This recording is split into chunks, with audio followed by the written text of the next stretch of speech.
Perdeu um pedacinho da aula, mas tudo bem. Então, estou voltando aí. Está todo mundo me ouvindo? Sim, só deu uma bugada. É normal. Tá dando para ouvir tranquilo. Bom, então estava falando antes de colocar antes de colocar para gravar, só para deixar registrado, estou falando que o while, comando while, é um comando que você faz o while e a afirmação ou statement, e ele repete tudo que tiver aqui dentro enquanto a afirmação for verdadeira, certo?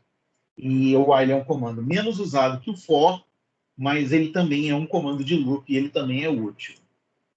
Então, foi mais ou menos o que eu falei antes da gravação. Então, essa é a aula do dia 21/12, é a aula sobre o while. Então, esse while aqui que eu tinha colocado é um while infinito. E ele fica para sempre rodando e ocupando CPU. Eu tinha mostrado aqui que ele fica ocupando CPU. O que eu tinha achado estranho, ele aqui, o que eu tinha achado estranho é o fato dele passar de 12,5%. Ele não devia passar de 12,5%. Então, eu não sei se o Windows está calculando CPU de uma forma maluca. Olha, agora não está mais passando de 12,5%. Foi só eu falar que ele corrigiu. O Windows fica me ouvindo, quando eu digo que ele está errado, ele corrige. Mas olha só, o máximo que devia chegar era 12,5%, já que o meu computador ele é um computador octa-core e ele tem, olha só, definir afinidade, ele tem 8 CPUs, tá vendo? Eu, inclusive, posso forçar que ele só execute numa CPU. E, teoricamente, aí mesmo que ele não pode passar de 12,5%, porque como 1/8 é 12,5%, se eu colocar aqui em todas as CPUs, teoricamente o programa está liberado a usar as 12 CPUs. Eu acabei de falar para vocês, o programa console não é capaz de usar mais de uma CPU. E esse C aqui também, que eu saiba, também não é capaz de fazer isso. Então, a gente vai ficar limitado a 1/8 da capacidade desse computador, né? Então, esse aqui é um loop infinito. Só para mostrar que é possível, se você escrever while 1, ou while true, ou while qualquer coisa que sempre seja true, né? Olha lá, sempre é true. E aí ele fica sempre para sempre rodando, sem parar. E gastando CPU. Aqui tem um programa em que eu coloquei, por falta de outra razão, eu coloquei um programa para gerar os números de uma PG. Então, se você olhar, eu tenho o número inicial, o máximo e a razão. Né? E aí ele vai gerar a PG fazendo o seguinte, enquanto o número for menor que o máximo, ele vai escrever e vai atualizar o número multiplicando pela razão. Então, é assim uma PG. Então, você começa com 1, 1 vezes 4, 4, 4 vezes 4, 16, 16 vezes 4, 64, 64 vezes 6 vezes 4, 256, e assim por diante. Então, aqui ele gera a PG para você até o máximo. Eu botei 2.000, o próximo cara é além de 2.000, então ele não escreve. Né? Se eu colocasse um número aqui maior, ele ia além e ia calcular a PG além do valor. Né? Então, eu posso botar aqui 2, e aí vai escrever os números, potência de 2, né? Então, o while pode ser usado para isso, ele pode ser usado para você fazer alguma coisa até o máximo. E aí, a diferença é que você não sabe quantos loops você vai fazer.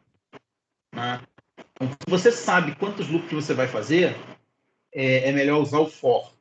Se você não sabe, se varia conforme os valores que o usuário colocar ou conforme qualquer outra coisa que o usuário colocar, aí mais vale você usar o while. O while é mais útil nesse sentido.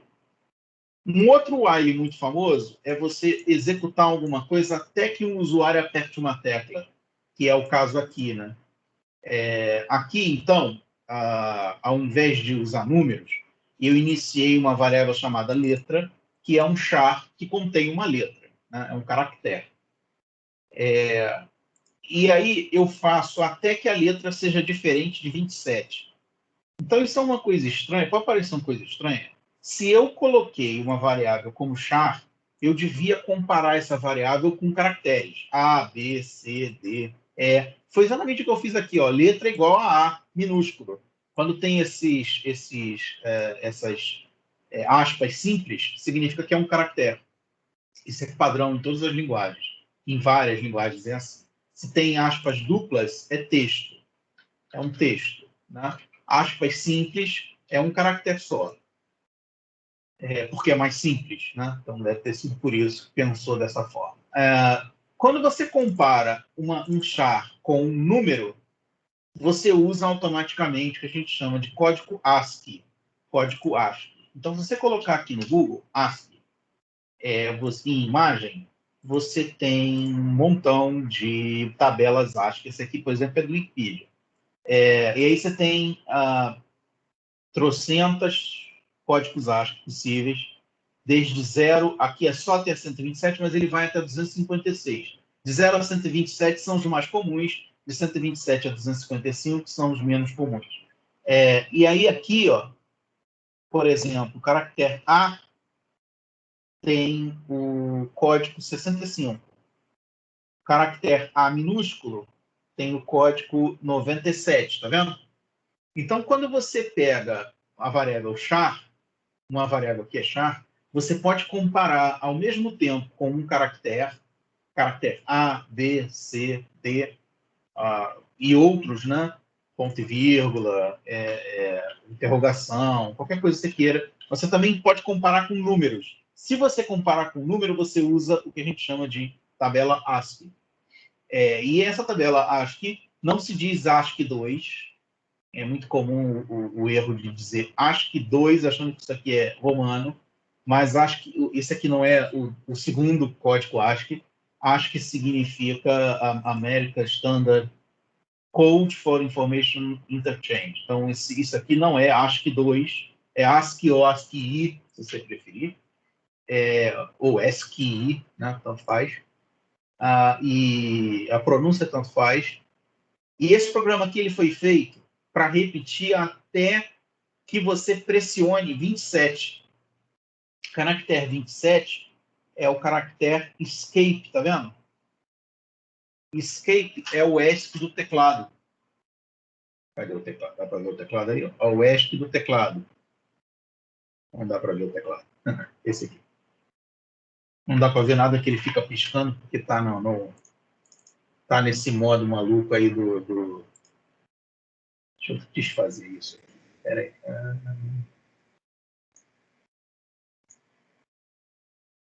Tá aqui. Estou eu. Então, esse aqui é o ESC do teclado. Olha lá.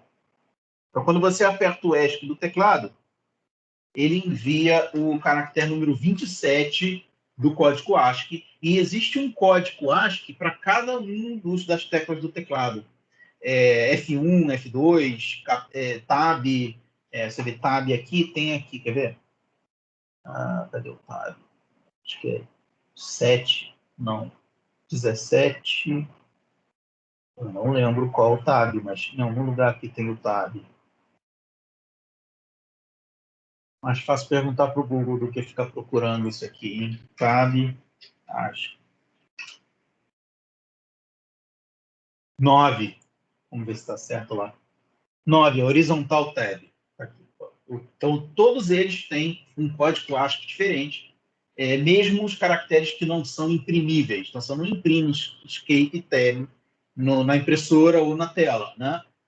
Mas eles têm um efeito, né? Então, por exemplo, backspace é 8, enter é 13, enter é 13. Né? Todo caractere tem um código ASCII. E olha só como é que o programa faz. Enquanto você não pressionar escape, que é o 27, ele pega o caractere que você vai digitar com o comando get, né? E ele imprime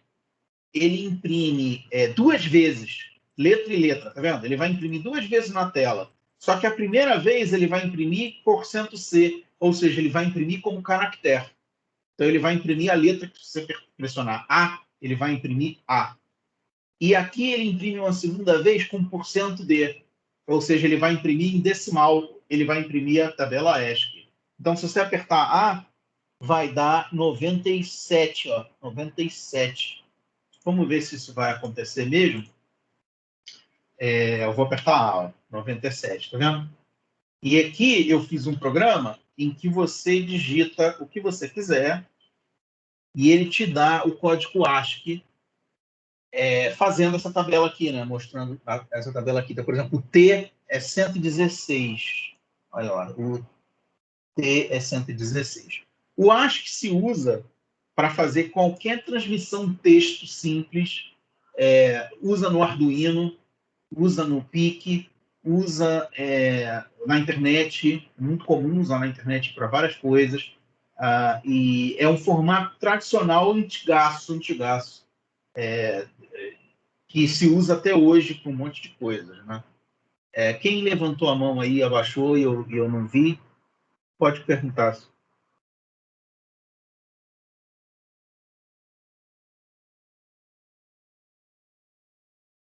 Vocês estão me ouvindo? Sim, sim. Eu acho que foi o Rian, só que ele deve ter apertado sem querer. Ah, tá. Tá tranquilo, Rian, não tem problema não. Se tiver alguma coisa para perguntar, pode perguntar. Aí, olha só, se você apertar Tab, ele não consegue imprimir Tab, né? Mas ele diz que o código é 9. Backspace, eu vou apertar o backspace do teclado, olha lá.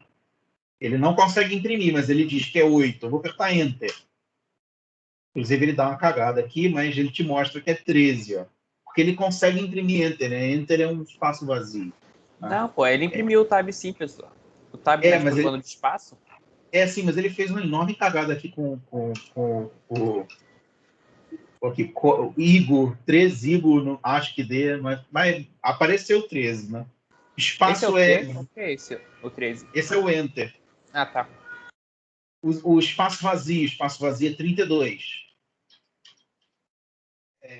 Aí, olha só, cada um deles tem um código diferente, ó, @64.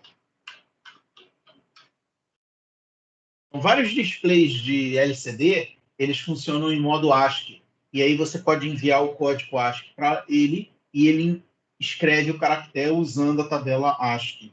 Se eu apertar 27, ele mostra uma última vez 27. Aí essa setinha aqui é um erro, né? Ele às vezes imprime errado, né? Inclusive deu uma merda aqui, deu um -7. Ó. Depois eu vou olhar o que aconteceu, que deu um -7. Isso aqui está errado. Mas o fato é que, assim que eu aperto 27, ele termina o programa. É comum que você faça programas que o ESC, né, ESC, escape, paralise o programa, saia do programa. Né? O escape é famoso por fechar a janela. Vou abrir essa janela aqui do escape, ele fecha. Né? Abrir isso aqui, ele fecha. Então, o escape é tradicional do usuário apertar quando ele quer que alguma coisa saia da tela. Então, foi por isso que eu botei o escape aqui. Esse programa é legal porque aí você consegue fazer o programa reagir a qualquer, por exemplo, 32. Se eu botar aqui 32, ele vai fazer até que eu aperte. O ESC vai continuar, ó, que é 27, mas se eu apertar a barra de espaço, que é 32, aí ele acaba o programa.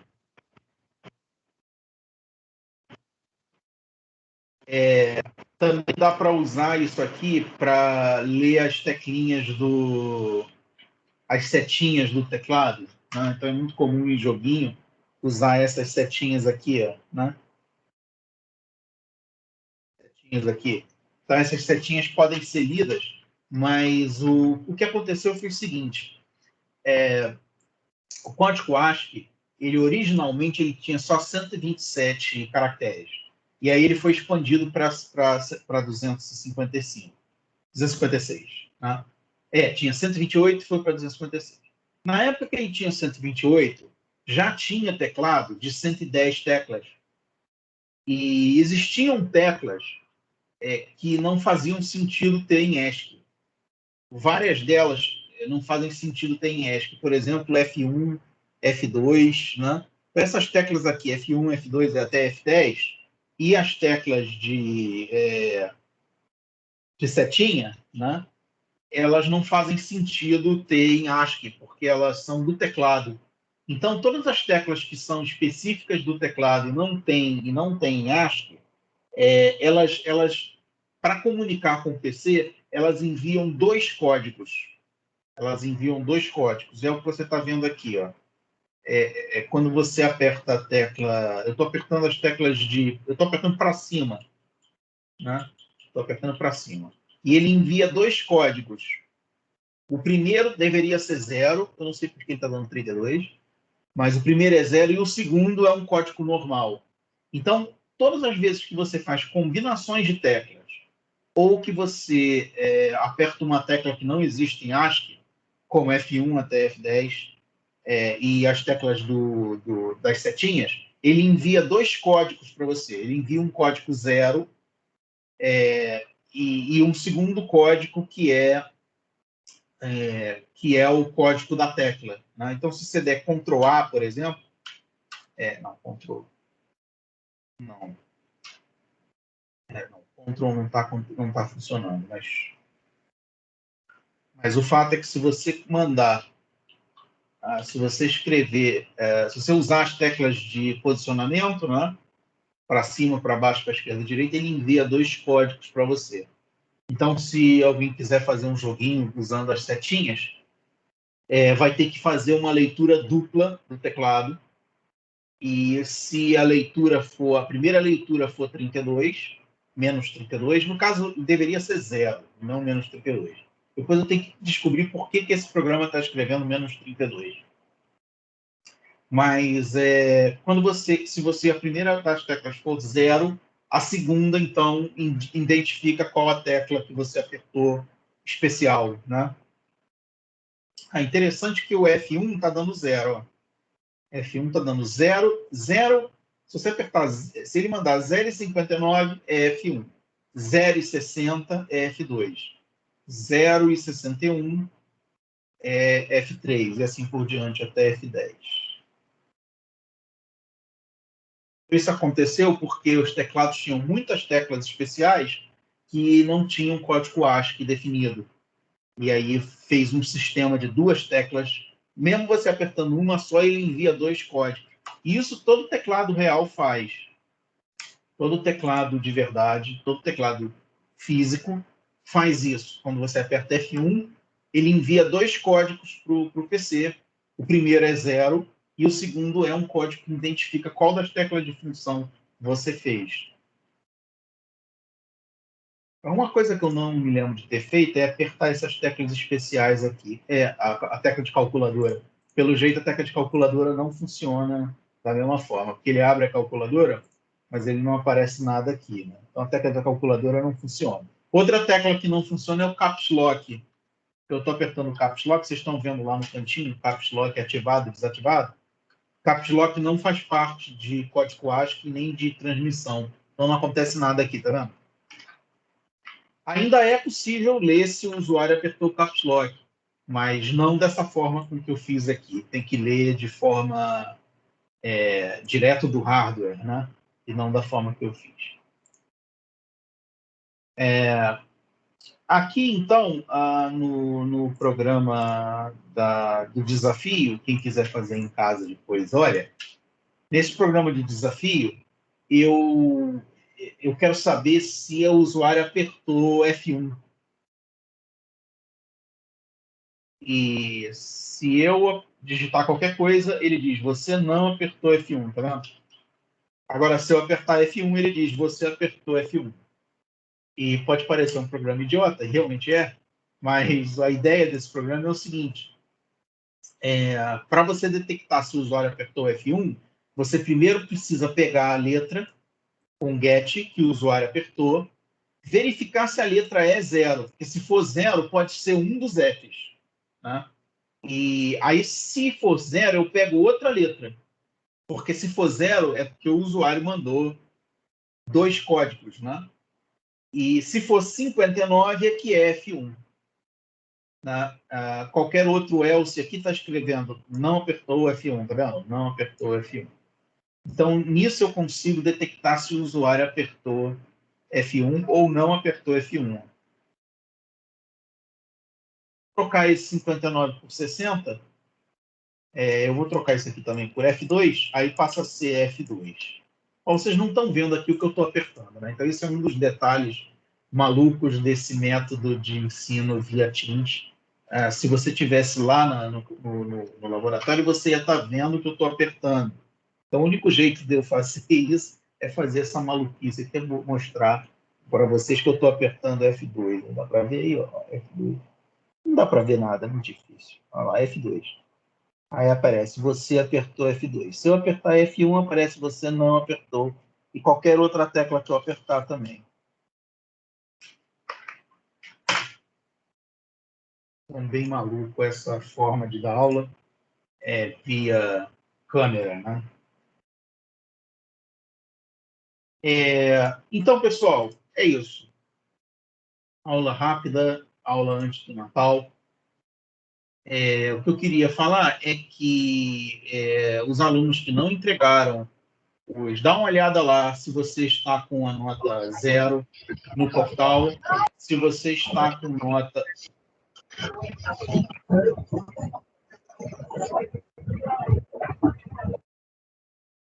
Oi, desculpa, Luiz Felipe, eu tive que botar mudo, eu não sei o que aconteceu, que entrou na... Inclusive sumiu. Bom, pessoal, então é isso. O que eu queria falar é que você dê uma olhada no portal, dê uma olhada na sua lista de tarefas, para ver se você entregou tudo. E se puder avisar em grupos de WhatsApp, por e-mail e tal, algum aluno que você conheça que esteja com 0, ou que não tenha entregue, para avisar para fazer essa entrega o mais rápido possível. O conselho de classe foi hoje, as notas foram lançadas, mas tudo ainda pode ser trocado, né? Então, dá uma olhada nisso. E se tiver alguma coisa errada, manda um e-mail para mim. Eu vou deixar o e-mail aqui na lista. Professor, Aí você pode mandar um e-mail para mim via Adriano MM. Fala, Vitor. Então, teve alunos lá na sala que falaram que a nota deles de laboratório estava dando 0, 1, 2. Só que eles receberam a nota do senhor, receberam a nota do Alvarez e fizeram o trabalho do Arid. Então, assim, parecia que talvez algum dos professores tenham colocado a nota errada. Pode ser, acontece. Manda para mim, quem tiver com esse problema, manda para mim um e-mail, por e-mail que eu mandei. Eu vou mandar um e-mail para o Arídio, corrigindo as notas, caso seja minha culpa, né?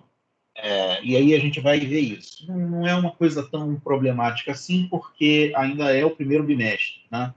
Mas é bom já corrigir para não ter esse aborrecimento.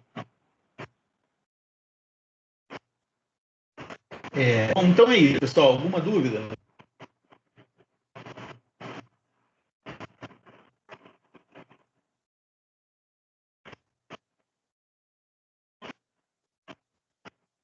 Não, professor. Eu não tô. Não, não. Vou parar então.